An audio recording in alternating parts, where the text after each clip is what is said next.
Les titres de cette édition, les inspecteurs de l'éducation durcissent le ton à la veille de la rentrée des classes. Ils annoncent une série de boycotts pour revendiquer de meilleures conditions de travail. Et puis cet accident survenu à Pikine, Talibomag, une dalle s'est affaissée sur 4 membres d'une même famille et s'en sont sortis avec des blessures graves.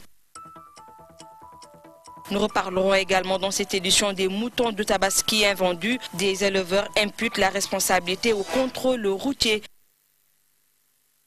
Dans la deuxième partie, l'actualité internationale, puis les sports.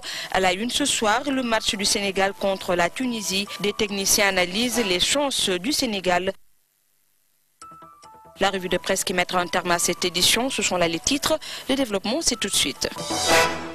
Bonsoir à tous et bienvenue à cette principale édition du soir. 4 blessés dont un dans un état grave. C'est le bilan de l'affaissement de la dalle d'une maison à Pikine, Talibomag. Il s'agit donc d'une mère de famille et de 3 de ses enfants qui ont été blessés dans cet accident survenu un peu après 14 heures. Les explications du commandant de la 13e compagnie de secours et incendie de Guédiawaye. Aujourd'hui à 13h54, les secours de la 13e compagnie d'incendie et de secours sont alertés pour affaissement d'une dalle. À notre arrivée, donc il s'agissait d'un affaissement d'une dalle d'un salon dans un immeuble R+2 à usage d'habitation. Bilan provisoire aux 4 victimes, dont 1 grave et 3 donc victimes état donc léger. Mesures prises, évacuation immédiate donc du bâtiment, assistance et transport des 04 victimes vers l'hôpital départemental de Pikine. Actuellement, le bâtiment est sécurisé et mis à la disposition de la police qui est actuellement sur les lieux.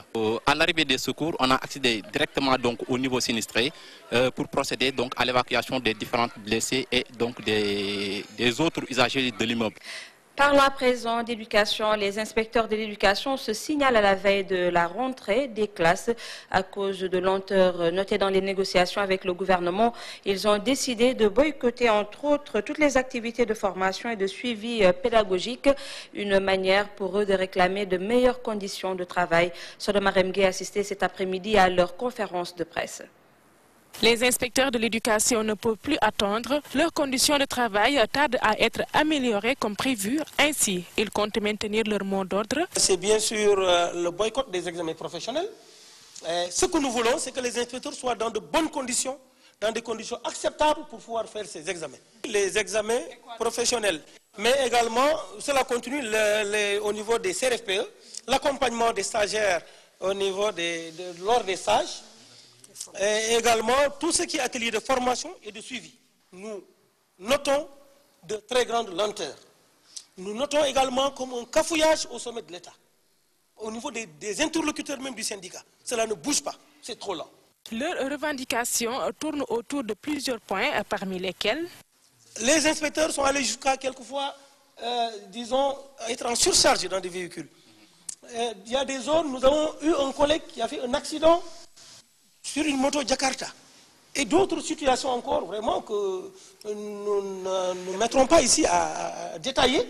Mais de façon générale, les conditions de travail des inspecteurs sont désastreuses. Néanmoins, l'espoir est permis, car selon ces inspecteurs, le chef de l'État avait montré lors des assises de l'éducation sa volonté de prendre en charge sérieusement leurs problèmes. Toujours dans l'éducation, c'est cet après-midi que devaient être affichées les listes d'orientation des élèves admis à l'entrée en 6e.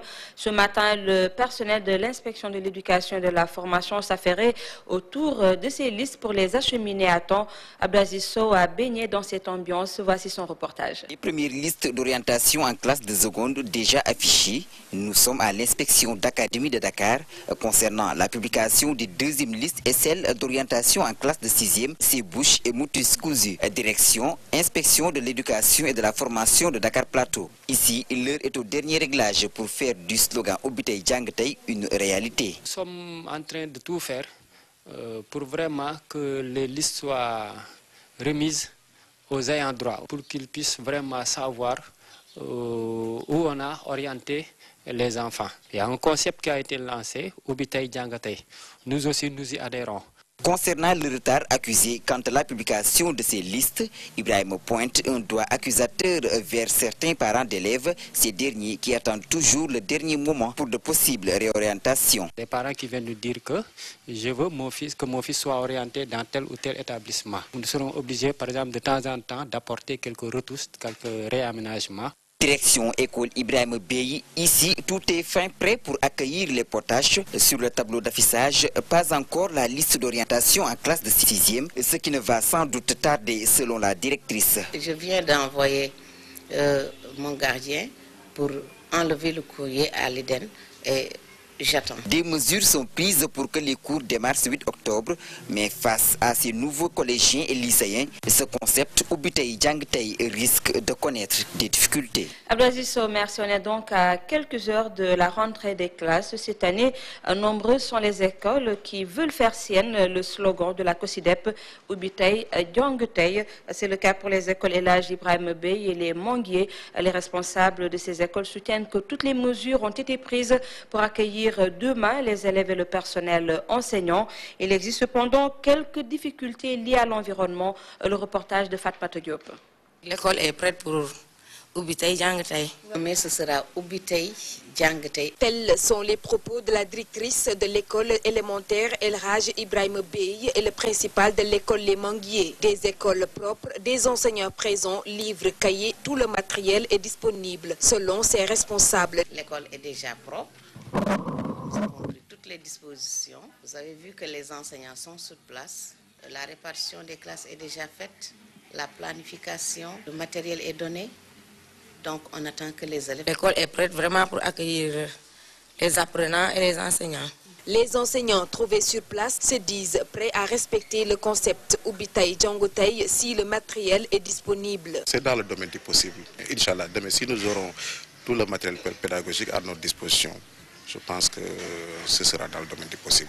Néanmoins, certaines difficultés ont été notées. Notre grand problème est l'envahissement des moustiques. On a déjà écrit, on a appelé, ils nous ont promis, ils ont dit qu'ils ont des problèmes de produits, mais dès que le produit sera là, ils passeront pour désinfecter. Il y a quelques petits problèmes à régler et que je pense que nous pourrons régler au cours de l'année scolaire. Ce 8 octobre est prévue la rentrée des classes sur toute l'étendue du territoire sénégalais, raison pour laquelle certains responsables d'établissements scolaires ont pris les mesures idoines afin que l'objectif Ubitei Djangtei soit atteint. Le CEM Matar Seck de Rufisque n'est pas prêt à accueillir les élèves et le personnel enseignant. En mars dernier, un incendie avait fragilisé le bâtiment qui abrite le bloc administratif. Le nombre de classes disponibles est du coup réduit, nous dit Mamba Ndiaye, notre correspondant à Rufisque. Le constat reste toujours le même, des dégâts occasionnés par l'incendie qui s'était déclaré le 16 mars 2014 au bloc administratif du CEM Matar Seck. Actuellement, tout le personnel se trouve dans une salle unique qui nous a été prêtée par l'école élémentaire. Nous n'avons plus rien. Nous avons perdu nos archives, nous avons perdu notre matériel. Nous n'avons presque pas d'ordinateur pour travailler. Le principal n'a pas de bureau pour l'instant. Nous n'avons pas de chaise ni de bureau. Voilà près de 8 mois que l'administration du CEM sonne l'alerte, mais en vain. Toutes les autorités administratives et académiques ont été informées. Nous attendons de toute façon pour l'instant les réactions. Et pire, le danger peut être au rendez-vous à tout moment avec le bloc et les 2 salles de classe qui menacent ruine. Situation qui peut refléter sur les résultats. Depuis 8 mois, pratiquement rien n'est fait. Même si les professeurs sont compétents, alors que l'environnement ne répond pas, l'environnement scolaire ne répond pas, ça peut impacter négativement sur les résultats scolaires. De 12 salles de classe, le CEM se retrouve aujourd'hui avec 9. Nous allons emprunter des salles au niveau de 2 écoles élémentaires voisines qui ont accepté de mettre à notre disposition leur salle de classe pour le lundi soir, vendredi soir et pour le samedi matin.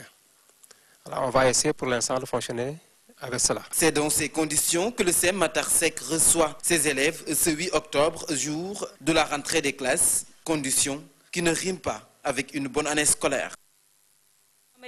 Merci. Reparlons de la Tabaski et du nombre de moutons invendus. Des éleveurs installés sur les deux voies de la Liberté 5 imputent leur mévente au contrôle routier. Ils comptent cependant écouler le reste dans les marchés hebdomadaires. Aïchening les a rencontrés. Tabaski 2014, mais les éleveurs n'oublieront jamais les tracasseries des hommes de tenue sur la route. Partout, des gendarmes, des policiers avec leurs tracasseries, c'est vraiment terrible. Le laisser-passer ne leur suffit pas. Ce qu'ils veulent, c'est l'argent, rien d'autre. Cet éleveur malien a amené des milliers de bêtes et il lui reste toujours des moutons à écouler. Chaque poste de douane, il dit qu'il faut viser les papiers sanitaires 2000 francs, 3000 francs. C'est le douanier qui amertent trop sur la route là. Bon, je sais qu'en matière de la loi, les douaniers, ils n'arrêtent foutre sur le bétail.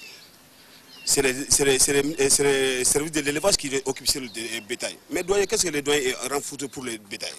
On fait des histoires même sur les douaniers au cours de la route. Beaucoup d'invendus, ces éleveurs en sont tristes. Les autorités doivent nous aider à retourner notre bétail. Sans cette aide, il n'y aura pas de Tabaski l'année prochaine. Pour ces Maliens, par contre, il n'est pas question de retourner avec les moutons restants. Chaque année, on fait opération de moutons, mais ça n'a jamais vu ça. Mais voilà, c'est la première fois on reste beaucoup de moutons chez nous. On a amené jusqu'à 2500 têtes. 2500. Il reste 260 têtes. Mais on ne sort pas les moutons là, sur le trottoir sénégalais, on reste là-bas. Parce qu'on va nourrir les moutons au Sénégal, après on va vendre ça au Sénégal. Tabaski à venir, les éleveurs souhaitent l'appui de l'État pour que pareille situation ne se reproduise plus. Arrêtons-nous à présent sur un phénomène qui continue de grever les économies des pays pauvres malgré les instruments mis en place pour y faire face. Je vous parle de la corruption bien ancrée dans les habitudes au Sénégal. Les personnes rencontrées par notre reporter demandent au gouvernement de redoubler d'efforts pour la combattre. Aminata Dramé. La corruption se propage de plus en plus dans tous les secteurs d'activité de notre pays. De ce fait, elle constitue un obstacle important au développement. Quand l'argent précède, toutes les portes s'ouvrent. Des pratiques que certains dénoncent vivement. On le voit dans les mosquées, on le voit dans nos polices. C'est gangréné dans toute la société et que personne n'en parle. C'est ça le problème qui se pose. C'est une question de moralité, de vertu.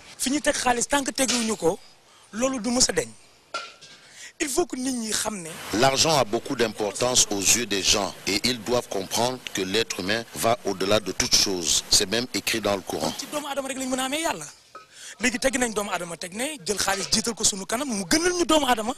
Poser des jalons pour éradiquer la corruption doit être une priorité pour le gouvernement du Sénégal, a estimé notre interlocuteur. De réprimander par exemple les hommes de loi qui devaient être des titres d'exemple, par exemple, et qui font par exemple des choses, franchement, c'est immoral, c'est contre la vertu, c'est illégal. Si la corruption enrichit un petit nombre de personnes, elle affaiblit les couches vulnérables. Selon cette femme, la corruption est aujourd'hui reconnue comme un grave fléau dans notre pays. Les personnes vulnérables sont victimes de cette pratique parce qu'elles ne bénéficient d'aucune considération. C'est comme si elles n'existaient pas. C'est vraiment dur. À cet effet, n'est-il pas urgent de combattre cette pratique pour un Sénégal émergent? Aminata Dramé, merci. C'est tout pour l'actualité nationale. À présent, tour d'horizon de l'actualité internationale avec le récit de Pape Chersila. Uhuru Kenyatta, le président du Kenya, s'est rendu ce mercredi 6 octobre à la convocation de la Cour pénale internationale à La Haye, aux Pays-Bas. C'est dans le cadre d'une audience sur un éventuel nouveau report de son procès pour crime contre l'humanité. Uhuru Kenyatta est le premier chef d'État en exercice à comparaître devant la CPI. Dans son objectif de protéger la souveraineté de la République du Kenya, il a nommé provisoirement son vice-président William Ruto, président en exercice durant son séjour à La Haye. William Ruto, qui est accusé lui également du même crime par la CPI. Une attitude du numéro 1 du Kenya qui n'est pas sans mettre la pression sur la CPI.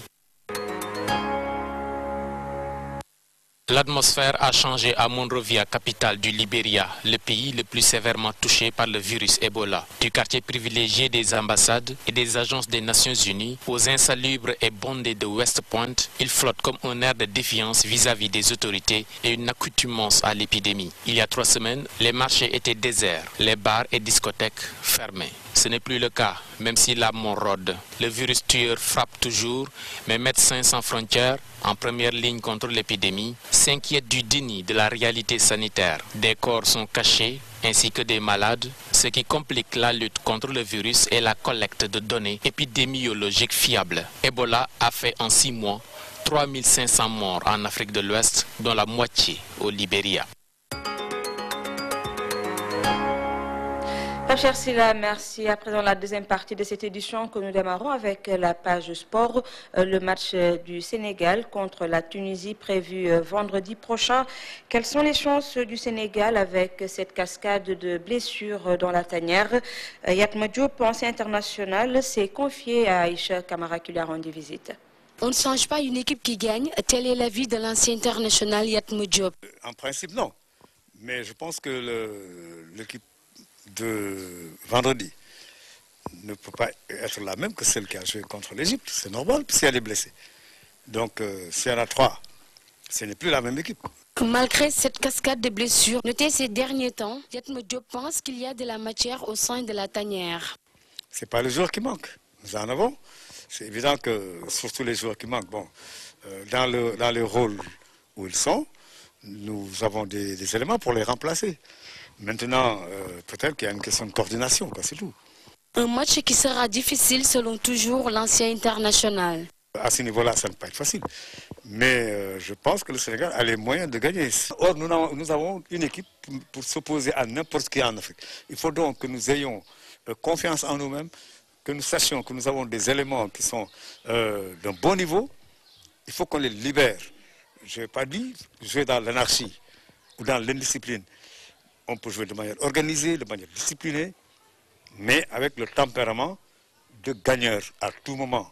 Quelle que soit l'équipe de départ face à la Tunisie ce 10 octobre, le Team Sénégal garde ses chances intactes et son destin entre ses pieds. Aïcha Kamara, du côté de la Fédération de football, on soutient que toutes les mesures ont été prises pour permettre au Lyon de gagner ce match. Maître Augustin Senghor, le président qui faisait face à la presse ce matin, a révélé que le budget du match Sénégal contre la Tunisie s'élevait à un peu plus de 160 millions de francs CFA. Nous l'écoutons. Le montant global qui a été budgétisé se fixe à 168 272 054 francs.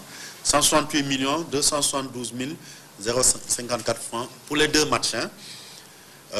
Ça inclut les primes de victoire, ça inclut les indemnités de l'encadrement, le transport local de l'équipe de Tunisie ici, les indemnités des commissaires et arbitres, puisque c'est nous qui les supportons. Nous avons commencé dès aujourd'hui la commercialisation des 53 500 tickets qui sont mis en vente. La dernière fois, nous avions réduit à 45 000, mais cette fois-ci, nous avons augmenté le nombre pour atteindre donc la capacité optimale. Maître Augustin Senghor s'est également prononcé sur le démarrage prochain de la saison de football. Voici ce qu'ils ont dit. Le démarrage donc, de la saison en début novembre, étant entendu que le tournoi du Parlement de l'Assemblée nationale se jouera le 31 octobre et le 2 novembre. Donc, le tournoi regroupera 4 équipes. On avait expérimenté des formules avec 8 équipes, mais on revient à 4 équipes. Donc, il faut qu'on récompense les plus méritants et qu'on n'ouvre pas trop les vannes à chaque fois. Donc, démarrage des compétitions de la Ligue amateur les samedis 6 et dimanche 7 décembre 2014. Le football féminin, samedi 3 et dimanche 4 janvier 2015. Les petites catégories, samedi 27 et dimanche 28 décembre 2014. C'est tout pour ces quelques mots de sport. Terminons à présent cette édition avec la revue de presse.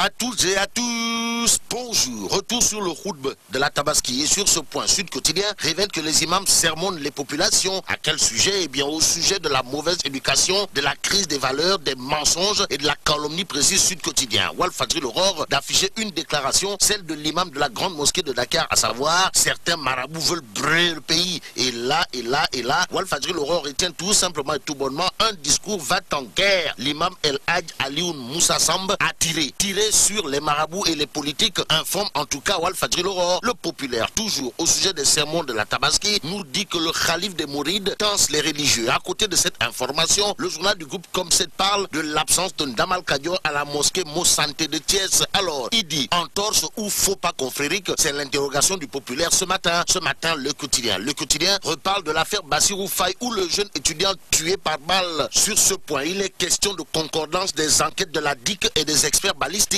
Déjà, 2 policiers ont été identifiés, nous apprend le quotidien. En tout cas, le journal renseigne que les ordres de poursuite ont déjà été signés. En attendant, revenons au populaire qui nous livre. Une semaine après Kédougou, un autre détenu tué par un garde pénitentiaire. Le détenu Bengali Kanté, atteint d'une balle au cou, décède, tandis que 2 autres prisonniers ont été blessés. Celle qui est blessée, d'après Sud Quotidien, c'est la Yaïboy de l'El Ibn Ndel. En effet, sur le procès, Viviane Wade déclare « On veut détruire l'image de Karim et de son père ». Le père de Karim, pendant ce temps, fait la une du journal Enquête qui titre « La cadence accélérée ». Il s'agit de quoi? Eh bien, de rapprochement tangible entre Macky Sall et Abdoulaye Wade, souligne Enquête. Le journal nous apprend que le leader du PDS a reçu Mahmoud Saleh avant de repartir pour Versailles. Bon, terminons avec le populaire qui, au sujet de la Tabaski à Dakar, parle d'un boulot, à savoir assistant d'épaisseur, une activité bien rentable. Et là, mais la tidong de Wolobok. Voilà la revue de presse de Fabrice Nguema qui met un terme à cette édition. Merci de nous avoir reçus chez vous. À 20h30, vous serez en compagnie de Moustapha Ndoye pour le journal en Wolof. Excellente soirée à tous. Au revoir.